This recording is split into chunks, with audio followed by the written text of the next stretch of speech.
boa noite. Boa noite, seja bem-vindo ao Rede TV News. Na China, Lula defende moeda alternativa ao dólar para transações comerciais entre países dos BRICS. O presidente participou da posse de Dilma Rousseff como presidente do Banco dos BRICS. E você vai ver também. O Ministério da Justiça lança edital para fortalecer segurança pública nas escolas. Mais de 100 milhões de reais serão destinados para as guardas municipais de todo o país. Em São Paulo, governo e prefeitura criam medidas contra novos ataques em colégios. Psicólogos e seguranças vão atuar em 5.000 escolas. O Ministério Público Eleitoral recomenda que ex-presidente Jair Bolsonaro fique inelegível por uso indevido da máquina pública. Essas e outras notícias você acompanha aqui no Rede TV News. O governo e a Prefeitura de São Paulo anunciaram medidas para evitar novos atentados em escolas. 240 milhões de reais serão investidos na rede estadual para a contratação de psicólogos e seguranças. O governo vai contratar 550 psicólogos, que vão trabalhar em esquema de rodízio nas 5.000 escolas estaduais de São Paulo. O contrato inicial será de 30 meses e a expectativa é de que seja iniciado entre junho e julho. Foi anunciado ainda que todas as forças da Polícia Militar vão fazer patrulhamento e que o número de agentes que reforçam o policiamento em período de folga vai passar de 200 para 800 por dia. Além disso, 1.000 seguranças particulares vão atuar em bairros mais vulneráveis. O Estado quer que esse profissional crie um vínculo com a escola. Que ele comece a olhar o aluno, que ele conheça o aluno pelo nome. Que ele esteja lá para receber, que ele esteja na saída, que ele esteja no pátio, que ele de repente perceba o seguinte: poxa, esse aluno hoje está com um problema, esse aluno hoje veio diferente. E ele possa, além de proteger a escola, os professores, os profissionais, os próprios alunos, nos dar os alertas, que são importantes. No aplicativo 190 da Polícia Militar, foi disponibilizado um botão de pânico específico para ocorrências em escolas. Todas as medidas foram tomadas com base em uma pesquisa, com 25.000 professores da rede. O governador garantiu que a segurança será reforçada nas escolas, principalmente em 20 de abril. Isso porque diversos boatos circulam nas redes sociais com ameaças de ataques no dia marcado pelos 24 anos do massacre numa escola de Columbine, nos Estados Unidos. A tragédia é referência para criminosos, como foi no caso da Escola Estadual Raul Brasil, no interior de São Paulo, em 2019, que deixou 10 mortos. Nós vamos estar prontos para fazer esse enfrentamento, para coibir. Nós não vamos permitir que a violência chegue perto das nossas escolas, vamos estar muito preparados para isso. Quero dizer aos pais, fiquem tranquilos, os professores, fiquem tranquilos, que nós vamos estar junto de vocês. O prefeito de São Paulo, Ricardo Nunes, também divulgou ações para combater a violência nas escolas do município. Entre elas, a criação de um botão de alerta nas unidades da rede pública e privada, a criação do programa Mães Guardiãs, com 7.000 integrantes, e ampliação no atendimento psicológico e nas rondas da Guarda Civil Metropolitana. Já fazer muitas ações nas nossas escolas para poder reforçar a cultura de paz, para trazer a família para a escola, para a gente poder fazer ações de integração entre alunos, professores, diretores, assistentes de direção, coordenadores pedagógicos. E a parceria do governo federal com estados e municípios foi tema de um edital lançado hoje no Rio de Janeiro pelo ministro da Justiça, Flávio Dino. 100 milhões de reais serão destinados para reforçar as guardas municipais de todo o país. O edital do Programa de Fortalecimento às Guardas Municipais foi assinado hoje pelo ministro da Justiça, Flávio Dino, em um evento de segurança no Rio de Janeiro. O governador Cláudio Castro também estava presente. A verba de 100 milhões de reais poderá ser usada para a compra de armamentos e viaturas, equipamentos de informática para delegacias de crimes cibernéticos, além de outros investimentos em segurança que serão decididos pelos governos locais junto com as escolas. Ontem, outro edital publicado pelo Ministério da Justiça já tinha liberado 150 milhões de reais para ampliar rondas e criar ações para melhorar a segurança nas escolas. Agora, estados e municípios devem apresentar os projetos. A lei manda que nós trabalhemos com as corporações federais, com as corporações estaduais e com as corporações municipais. É uma ordem legal. E nós estamos cumprindo esta ordem, fazendo hoje a publicação desse edital. Nós já lançamos um de 150 milhões, lançamos outro agora de 100 milhões, esse de hoje específico para as guardas municipais. E o presidente Lula não fixou limite para esse investimento na segurança. Questionado sobre o uso de vigilância armada nas escolas, o ministro Flávio Dino disse que cada caso será analisado de acordo com a necessidade. Não será uma regra. Há uma controvérsia mundial, não é brasileira, sobre se coloca pessoas armadas dentro das escolas.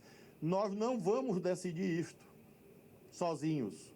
Por quê? Porque seria inconstitucional. Quem decide isso é o gestor da rede escolar, junto com as autoridades da segurança pública.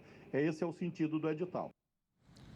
O governo brasileiro promulgou o acordo com 75 países para a cooperação internacional no combate a crimes praticados pela internet. A chamada Convenção sobre Crime Cibernético foi firmada em Budapeste, na Hungria, em 2001, mas só foi aprovada pelo Congresso brasileiro em dezembro de 2021. O documento estabelece que os países criem leis para criminalizar condutas como pornografia infantil, violação de direitos autorais e fraudes. Segundo o governo, a cooperação vai facilitar o combate a delitos praticados no Brasil por pessoas de outros países. As plataformas digitais e seus usuários serão mais fiscalizados pelo governo federal com uma nova regulamentação que prevê, no limite, o banimento das empresas que não cumprirem as regras de controle de conteúdo. A mudança surge depois dos recentes ataques em escolas, do aumento de notícias falsas também e da propagação de discursos de ódio e violência.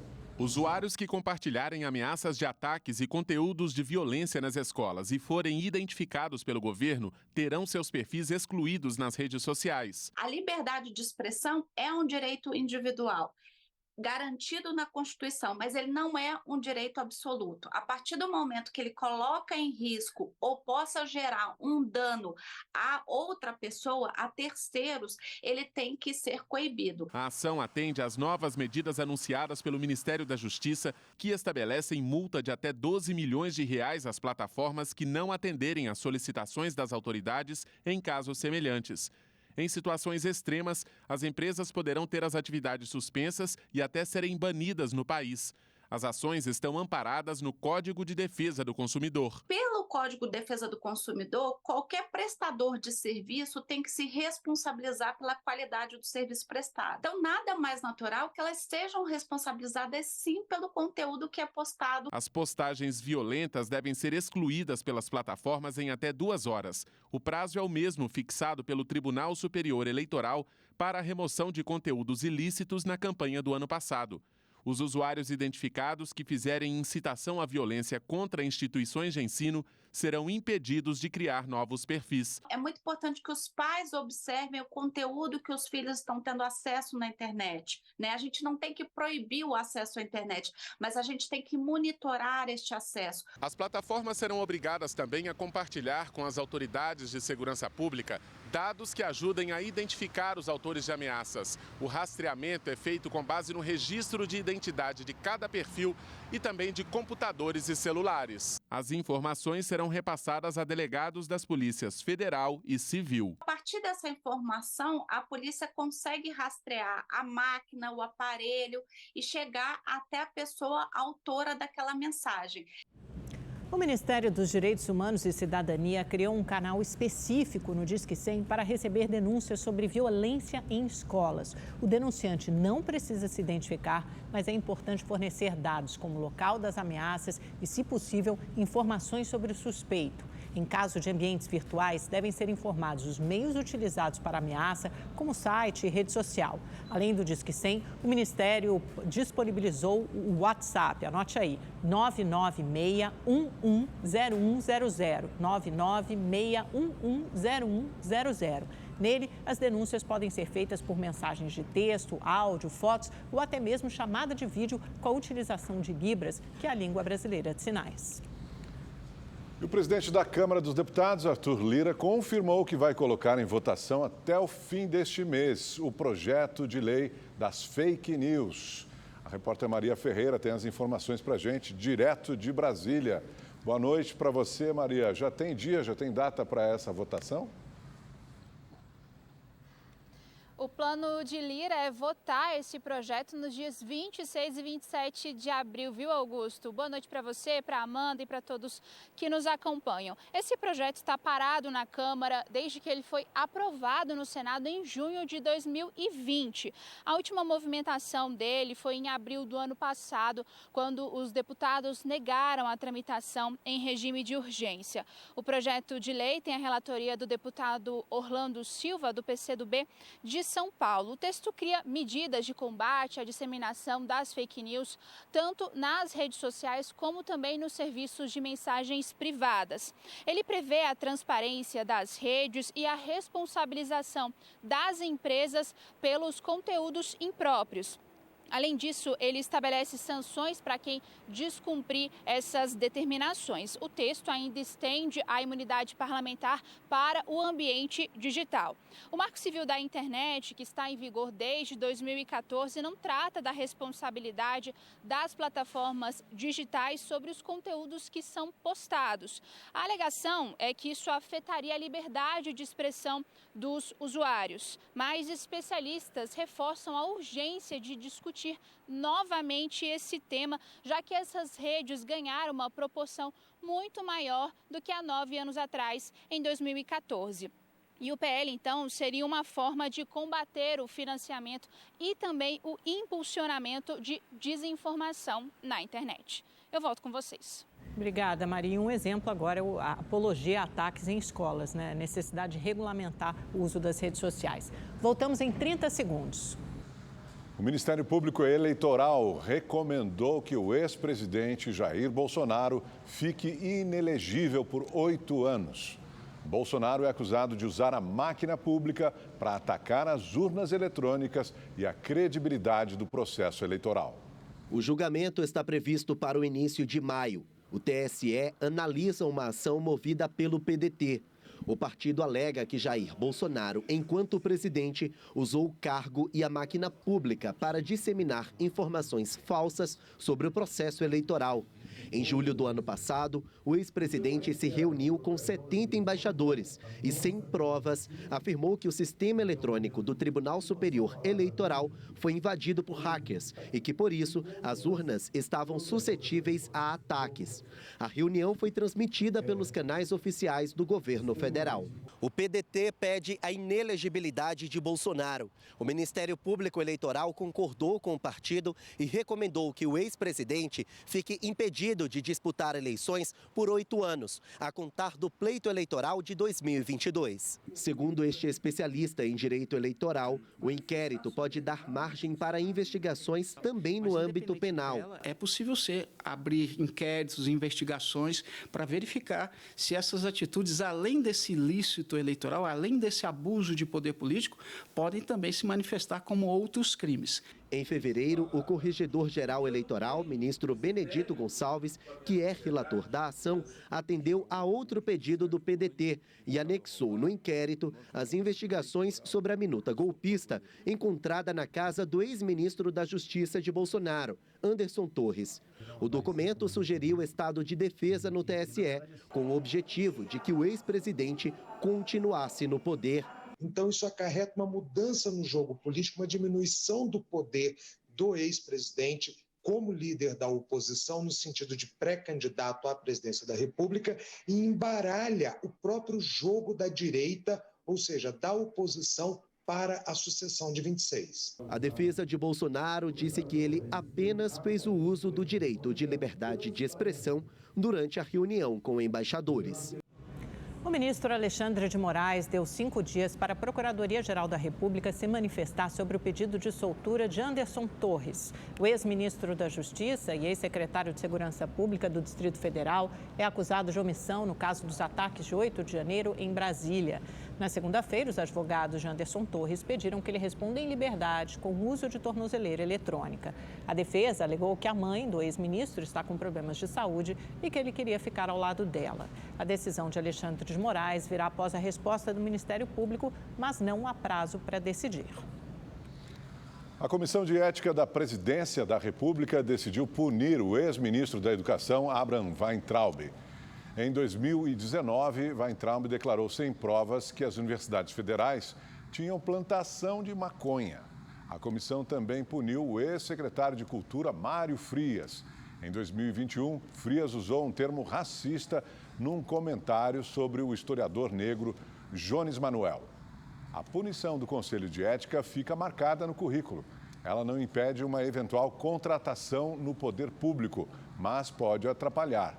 A comissão também instaurou um processo contra o ex-ministro do Turismo, Gilson Machado, por falas antiéticas contra o presidente Lula.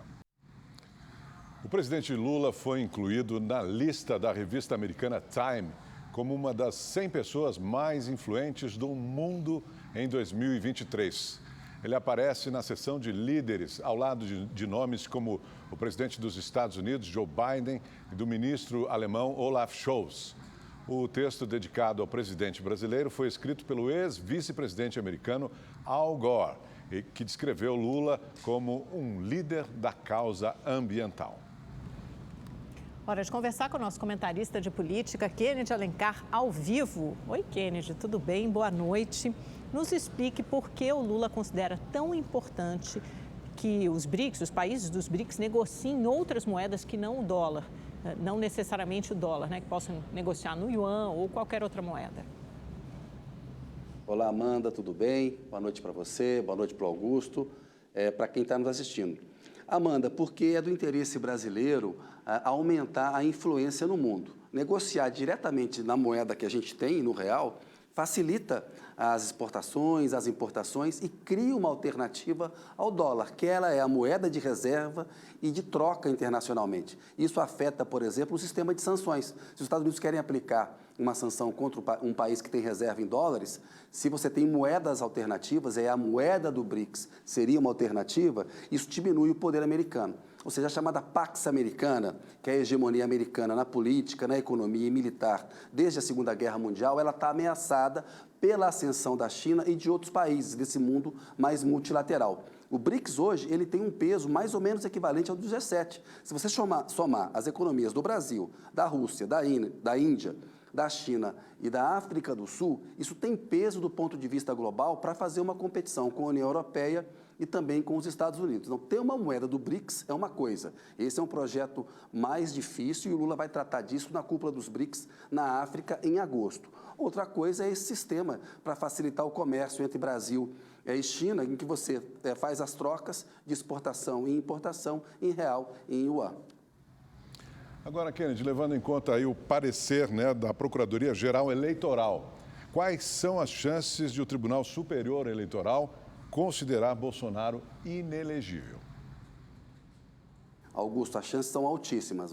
O TSE, o Tribunal Superior Eleitoral, tem 7 ministros. Tem pelo menos 5 votos que provavelmente vão vão se posicionar contra o Bolsonaro. Ele pode ter no máximo 2, talvez fique com apenas um voto. Isso vai depender, porque como o Lewandowski se aposentou e sai do TSE, vai depender da futura composição do TSE. E, Augusto, vai sair barato para o Bolsonaro se ele tiver apenas uma condenação no âmbito da Justiça Eleitoral e ficar inelegível por 8 anos. No âmbito do TSE, ele tem 16 processos. Esse é apenas um deles. É aquele em junho de 2022, quando ele convoca embaixadores e mente sobre a urna eletrônica, ameaça dar um golpe de Estado, sugere que não vai aceitar o resultado da eleição. É muito grave e é importante que o Bolsonaro seja punido. Os crimes de responsabilidade, esses foram embora, morreram porque o Arthur Lira, presidente da Câmara, não deu seguimento a nenhum. Os crimes comuns também, o Bolsonaro agora tem alguma complicação, mas o Augusto Aras, procurador-geral da República, protegeu muito o Bolsonaro durante a pandemia. Portanto, uma punição ao Bolsonaro é necessária para que nunca mais um presidente da República se comporte na presidência como o Bolsonaro se comportou. Se a condenação for apenas eleitoral, ele sai no lucro. Augusto e Amanda. É isso. Obrigada, Kennedy. Boa noite. O governo de São Paulo quer que criminosos reincidentes que praticarem furtos e assaltos na região central usem tornozeleiras eletrônicas se forem soltos. A repórter Estela Freitas tem mais informações ao vivo. Boa noite, Estela. Essa medida diz respeito às audiências de custódia, né? Qual o objetivo exatamente? Oi, Amanda, uma boa noite a você, boa noite a todos. É exatamente isso. Essa medida ela faz parte das ações divulgadas hoje para tentar diminuir a reincidência de criminosos no centro de São Paulo por roubos, furtos e tráfico de drogas na região da Cracolândia. A Secretaria da Segurança Pública, em parceria com a Secretaria de Administração Penitenciária, vai disponibilizar tornozeleiras eletrônicas ao Tribunal de Justiça para usarem presos que sejam soltos em audiência de custódia. Por enquanto, foram reservadas cerca de 300 tornozeleiras. E olha, de janeiro a março desse ano, 1.861 criminosos foram presos na região central. Esse é um dado que está disponível numa nova plataforma, divulgada também hoje pelo governo do estado, que fica no site da SSP. Lá também diz que 34% dos presos por furtos e 57% dos presos por receptação acabam voltando depois de audiência de custódia para o centro e cometendo novos crimes. O secretário da Segurança Pública, Guilherme Derrite, disse em coletiva de imprensa que existe um planejamento para colocar um novo batalhão da polícia na área central, além de reforço policial nos pontos turísticos. Vamos ouvir. Já até anunciando da criação de um novo batalhão, governador, na área central de São Paulo. O secretário Lucena me procurou falando dos pontos turísticos, então nós estamos reforçando o policiamento nos pontos turísticos. Esse batalhão na área central, tenho certeza, também vai ajudar nesse sentido, para voltar a fazer com que o centro volte a ser um atrativo do ponto de vista turístico, econômico, da parte hoteleira. Voltamos em 30 segundos. O maior evento de construção e arquitetura do Brasil apresenta alternativas que podem ajudar o setor a diminuir o déficit habitacional no país, além de muita tecnologia. A Ana é engenheira e durante a feira acompanhou a reforma de uma casa por meio da realidade virtual. O material usado em grande parte do imóvel é o isopor. Esta escada é um exemplo disso. Aqui a gente tem um produto que tem um núcleo de material que é 100% sustentável, não danifica o meio ambiente, e a gente tem uma casa que fica pronta muito mais rápido e muito mais barato do que um sistema convencional. Essa casa aqui tem 92 metros quadrados e pode ser construída em até 3 meses sem canteiro de obras. Feita de concreto e aço, o morador pode criar ambientes da forma que quiser, como em um jogo de montar. A partir de 2024, a gente já quer estar vendendo isso para todo o mercado, pautado na sucata com material reciclável, a gente entregar uma experiência final para o cliente sem dor de cabeça, sem estresse. E que tal usar ferramentas primordiais na construção de casas e edifícios sem comprá-los e sim alugando? Você não precisa se preocupar hoje com manutenção, você consegue ter aquilo disponível em tempo rápido. Essas são algumas das novidades apresentadas na maior feira do setor da construção civil e arquitetura do país. São mais de 1.000 expositores apresentando soluções que podem ser alternativas para reduzir, por exemplo, o déficit habitacional, que passa dos 5 milhões de moradias em todo o Brasil, de acordo com dados da Fundação João Pinheiro. No principal ponto de encontro para discutir ideias para um Brasil melhor. E com isso, principalmente na parte de produtividade, políticas públicas, soluções inovadoras e tecnologia, a gente de fato consegue contribuir para a redução do déficit habitacional do Brasil. Considerada um grande motor de geração de emprego e renda no país, a construção civil pode indicar o nível de aquecimento da economia. Segundo a Câmara Brasileira da Indústria da Construção, em 2022, por exemplo, o setor cresceu 6,9%. Neste ano, a previsão é de um crescimento menor, de 2,5%. A demanda cresce bastante no Brasil. O Brasil é um parque de obras. O governo definiu limites de subsídios para unidades do Minha Casa Minha Vida. O teto será de R$ 170 mil para imóveis novos e locação social em áreas urbanas e de R$ 75 mil em área rural. De acordo com a portaria publicada no Diário Oficial da União, esses limites podem aumentar quando houver implantação de sistema de energia fotovoltaica ou em caso de reforma do imóvel para virar habitação. A meta é atender 2 milhões de famílias até 2026. A gente volta já já.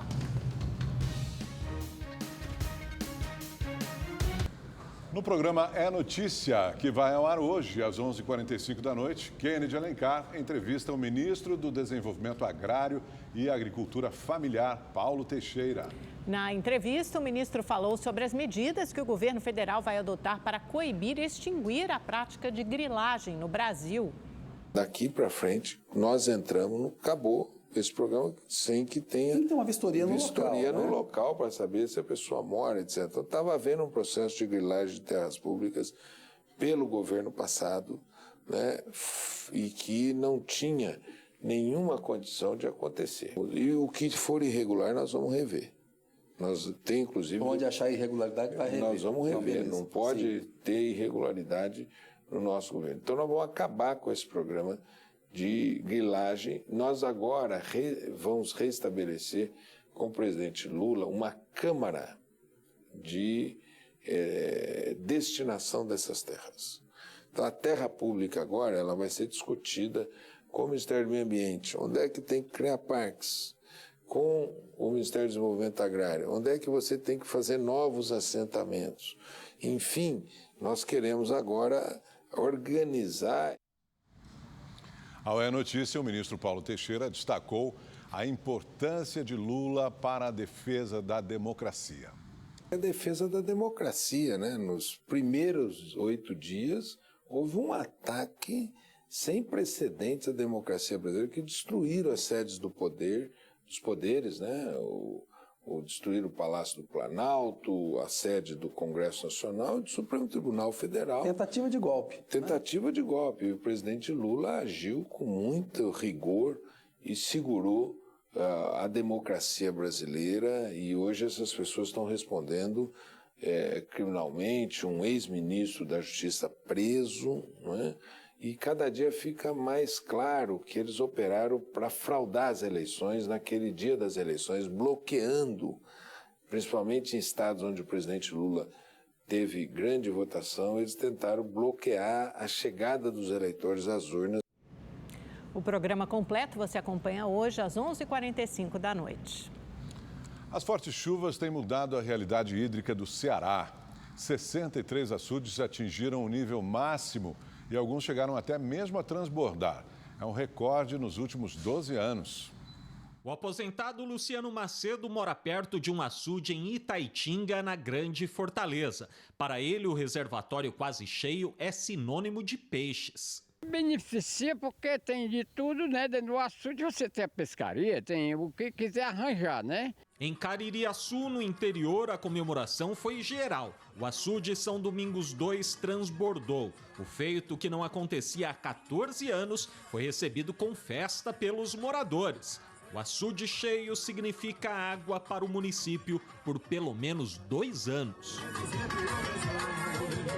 Pouco mais de 2 meses depois do início das chuvas, a reserva dos açudes aumentou em 3 bilhões de metros cúbicos de água no Ceará. É mais do que o dobro do Sistema Cantareira, principal reservatório que abastece a cidade de São Paulo.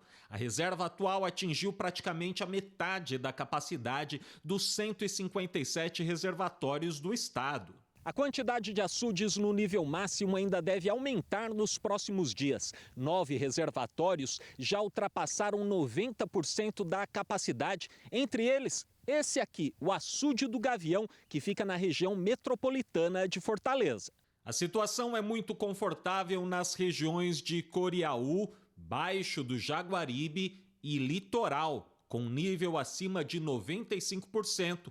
E a previsão é que a chuvarada continue. Na sexta-feira é esperado um aumento de chuva em todo o centro-norte do estado, durante o período da madrugada, manhã e tarde.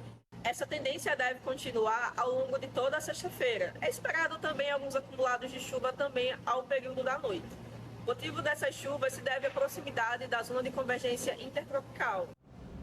A Justiça de São Paulo decidiu que o empresário Paulo Cupertino, acusado de matar o ator Rafael Miguel e os pais do jovem em 2019, irá a júri popular. A data do julgamento ainda não foi definida. O caso segue em segredo de justiça. E novas imagens feitas por câmeras de segurança mostram o momento em que um policial penal atira contra 2 homens em um bar no Rio de Janeiro. um deles morreu.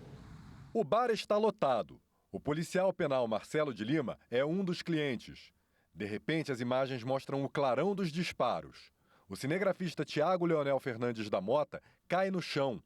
O policial, no entanto, continua disparando. Bruno Tonini também é atingido e rola para o meio da rua. Nessas imagens, feitas com um celular, é possível ouvir pelo menos 9 disparos. O caso aconteceu nesta pizzaria próxima ao estádio do Maracanã, após a partida entre Flamengo e Fluminense pelo Campeonato Carioca no último dia 1º. Tiago Leonel morreu na hora. O amigo dele está internado na UTI deste hospital particular e, segundo a unidade, ainda exige cuidados. Segundo o Ministério Público, a discussão foi motivada por questões políticas. O policial penal, que estava de folga, foi preso em flagrante e denunciado por homicídio triplamente qualificado e tentativa de homicídio triplamente qualificado. O Rede TV News faz uma rápida pausa e volta em seguida. Um torcedor do Corinthians morreu depois de uma briga em Belém do Pará, onde o time estreou na Copa do Brasil contra o Remo. Essas imagens são do entorno do estádio do Mangueirão, em Belém. Uma confusão entre torcedores antes do duelo entre Remo e Corinthians tomou conta das ruas. 2 torcedores corintianos foram atingidos por rojões. Rafael Merenciano, diretor da torcida Pavilhão 9, foi encaminhado ao hospital, mas não resistiu aos ferimentos. O Corinthians emitiu uma nota de pesar. E o Rede TV News de hoje fica por aqui. Obrigado pela sua companhia. Uma ótima noite para você. Obrigada pela sua companhia. Amanhã nos vemos. Boa noite. Tchau.